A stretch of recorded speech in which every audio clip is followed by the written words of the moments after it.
সংস্কৃত হিন্দি পাঠশালায় তোমাদের সবাইকে স্বাগত। সঙ্গে আছি নিপা। তো সংস্কৃত ও ব্যাকরণ পড়তে পড়তে আমরা দুটো জিনিসের সাথে পরিচিত হই। একটা কি? একটা হচ্ছে সূত্র, একটা হলো সূত্র।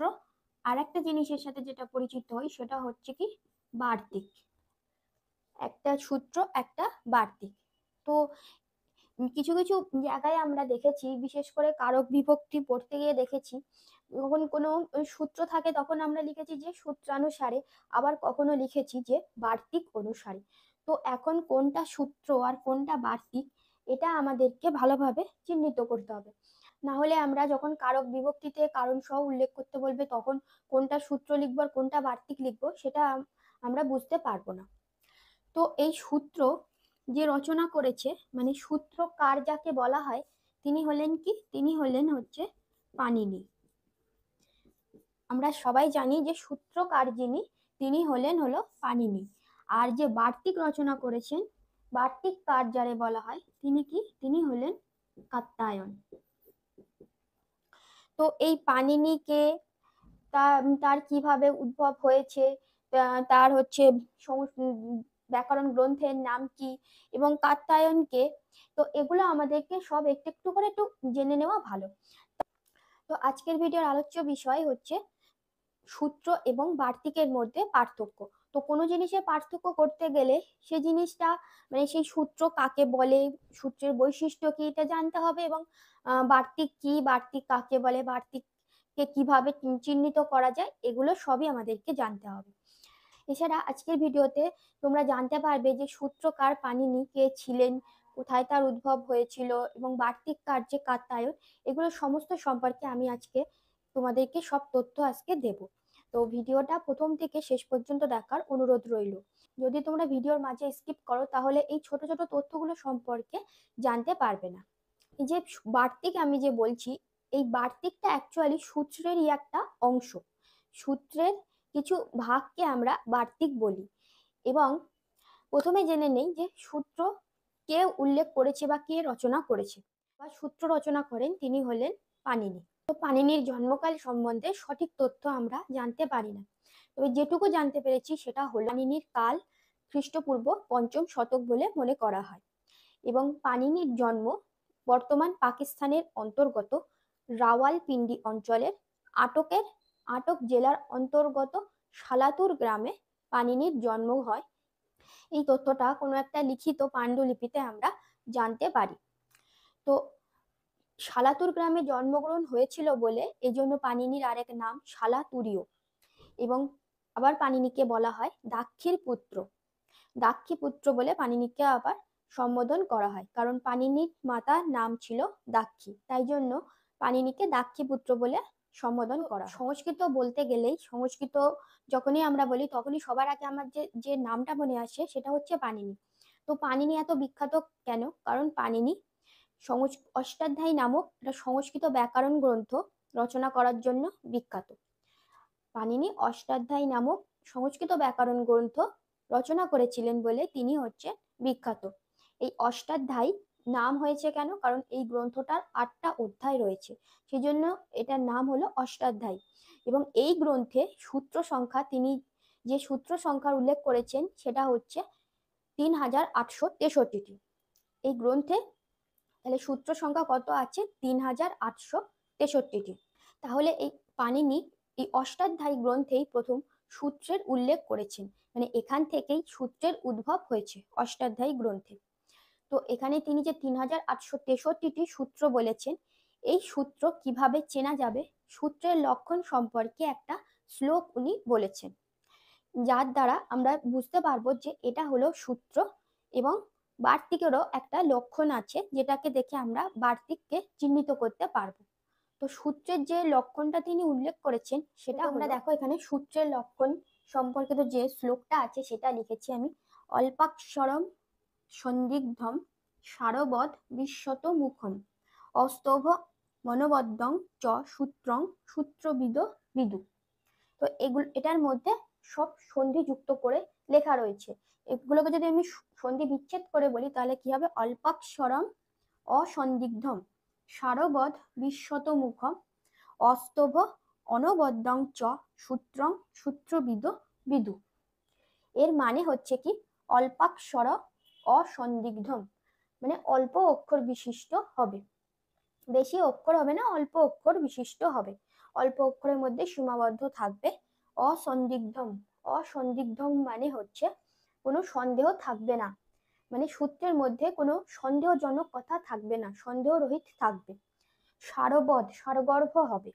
বিশ্বত মুখম অস্তভ অনবদ্যং চ সূত্রং সূত্রবিদ বিদু, এবং সমস্ত দিক দিয়ে অর্থযুক্ত হবে, অনবদ্য হবে। চ সূত্রং সূত্রবিদ বিদু, এটাকেই বলা হয় সূত্র। তাহলে অল্প অক্ষর বিশিষ্ট এবং সন্দেহ রহিত, সন্দেহজনক কিছু থাকবে না। সারগর্ভ হবে মানে যথাযথ উত্তর থাকবে, যথাযথ অর্থ থাকবে, কোনো অনর্থক কিছু কথাবার্তা থাকবে না। বিশ্বত মুখম অস্তভ অনবদ্যং চ সূত্রং সূত্রবিদ বিদু, এবং সমস্ত দিক দিয়ে অর্থযুক্ত হবে এবং অনবদ্য হবে। এই সমস্ত বৈশিষ্ট্যই সূত্রের মধ্যে থাকবে। এবং পাণিনি সূত্রের লক্ষণ বলতে গিয়ে উনি এই শ্লোকটা আমাদেরকে উল্লেখ করেছেন, এবং এর থেকেই আমরা জানতে পেরেছি যে সূত্রের বৈশিষ্ট্য কি, সূত্রকে আমরা কিভাবে চিনতে পারবো।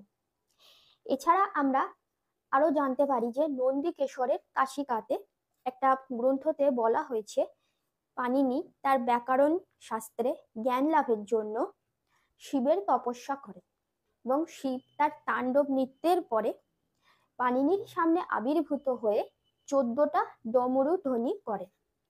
এই 14টা ডমরু ধ্বনি, এই ডমরু ধ্বনি থেকেই পাণিনি মাহেশ্বর সূত্র, আমাদের সংস্কৃতে যে মাহেশ্বর সূত্র রয়েছে, মাহেশ্বর সূত্র কি, কতগুলো আছে, এগুলো সব আমরা পরেই জানবো পরের ভিডিওতে। তো এই 14টা যে মাহেশ্বর সূত্র রয়েছে, বললাম কি 14টা মাহেশ্বর সূত্র, এই 14টা মাহেশ্বর সূত্রে তিনি জ্ঞান লাভ করেন। শিবের 14টা ডমরু ধ্বনি থেকে পাণিনি 14টা মাহেশ্বর সূত্রের জ্ঞান লাভ করেন, এবং সেখান থেকেই এই মাহেশ্বর সূত্রের উদ্ভব হয়েছে। তো এই ছিল সূত্রকার পাণিনির জীবনী। এরপরে আমরা যেটা দেখেছি সেটা ছিল বার্তিক। তো আজকে আমাদের আলোচ্য বিষয় ছিল যেটা, সেটা হলো সূত্র এবং বার্তিকের পার্থক্য। তো সূত্র আমরা জানতে পারলাম যে সূত্র কেমন হয়। এবারে আমরা যেটা জানবো সেটা হচ্ছে বার্তিক। এবং বার্তিক কার কাকে বলা হয়? বার্তিক কার হলো কাত্যায়ন। বার্তিক কার হচ্ছে কাত্যায়ন। তো এর আগে আমরা জেনে নিই, এই যে পাণিনি সম্বন্ধে আমি যে কথাগুলো বললাম, পাণিনির যে যুগটা, পাণিনির যুগের আরেকটা নাম আছে, সেটা হচ্ছে পাণিনির যুগের আরেক নাম ত্রিমুনি যুগ। পাণিনির যুগের আরেকটা নাম কি বললাম? ত্রিমুনি যুগ। কারণ পাণিনির যুগের মধ্যে 3টে মুনি সম্পর্কে আমরা পরিচিত হই, সেই জন্য পাণিনির যুগকে আরেকটা নাম বলা হয়, সেটা হলো ত্রিমুনি যুগ।